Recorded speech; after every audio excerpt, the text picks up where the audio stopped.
السلام علیکم ورحمۃ اللہ وبرکاتہ۔ ایک بھائی کی طرف سے بہت ہی امپورٹنٹ کوسچن ہے۔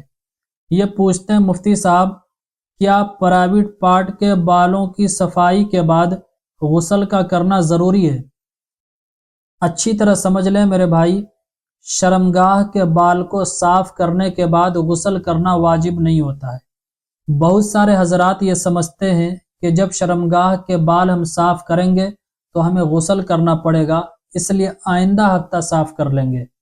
اچھی طرح سمجھ لیں، 40 دن کے اندر جب چاہیں آپ اپنے پرائیویٹ پارٹ کے ہیئرز کی صفائی کر سکتے ہیں۔ غسل کا کرنا ضروری نہیں ہے۔ ہاں، بہتر یہ ہے کہ آپ نہا لیں، چونکہ اچھی طرح صفائی ہوئی ہے تو اگر غسل کر لیں گے تو اور اچھی طرح صفائی ہو جائے گی۔ لیکن پرائیویٹ پارٹ کے ہیئرز کو ریموو کرنے کے بعد غسل کا کرنا ضروری نہیں ہے۔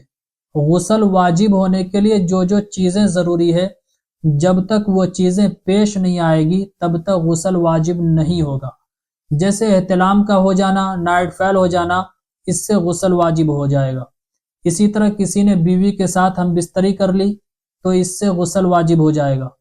اسی طرح کوئی خاتون ہے جن کو بلیڈنگ ہو رہی ہے، یعنی پیریڈ ڈیز چل رہا ہے اور پیریڈ آنا اب بند ہو گیا، تو اب ان کے اوپر غسل واجب ہو جائے گا۔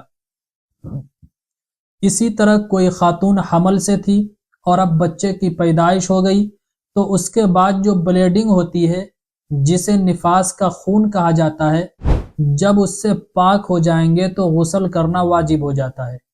اسی طرح کوئی غیر مسلم ہے اور اسلام ایکسیپٹ کیا ہے تو اسلام میں داخل ہونے کے بعد غسل کرنا واجب ہو جاتا ہے۔ تو یہ چیزیں ہیں جن کی وجہ سے غسل کرنا واجب ہوتا ہے۔ اسلام میں صفائی کا بہت زیادہ خیال رکھا گیا ہے، بلکہ صفائی آدھا ایمان ہے۔ تو اچھی طرح سمجھ لیں، پرائیویٹ پارٹ کے بالوں کی صفائی کرنے سے غسل واجب نہیں ہوتا ہے۔ اسی طرح بہت سارے یہ بھی پوچھتے ہیں کہ ہم اپنے ہیئرز کی صفائی ریزر سے کریں یا کریم سے کریں؟ مرد کے لیے ریزر یوز کرنا چاہیے یا کریم کو یوز کرنا چاہیے، اور عورت کے لیے کس چیز کا یوز کرنا درست ہے، کریم سے یوز کرے یا ریزر کو یوز کرے؟ تو اچھی طرح سمجھ لیں، یہ آپ پر ڈیپینڈ کرتا ہے، جو آپ کو ایزی لگے اس سے آپ صفائی کریں۔ اگر آپ کو ریزر میں آسانی ہے تو ریزر سے صاف کر لیں، اگر آپ کو کریم سے آسانی ہے تو کریم سے صاف کر لیں۔ اور یہی مسئلہ خواتین کے لیے ہے۔ مقصد صفائی کا ہونا ہے، چاہے جس چیز سے بھی آپ صاف کریں۔ تو امید کرتا ہوں باتیں اچھی طرح سمجھ میں آ گئی ہوگی۔ کلپ کو زیادہ سے زیادہ شیئر کیجیے، لوگوں کے مائنڈ سے اس ڈاؤٹ کو کلیئر کیجیے۔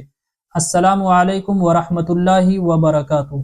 اسلامک اسکالر مفتی خضر حیات پارس منی کے آفیشیل چینل کو سبسکرائب کیجیے، جہاں پر ملیں گے آپ کو مفتی صاحب کے بیانات، اسلامک ہسٹری، شرعی مسائل اور بھی بہت کچھ سیکھنے کو۔ جزاک اللہ۔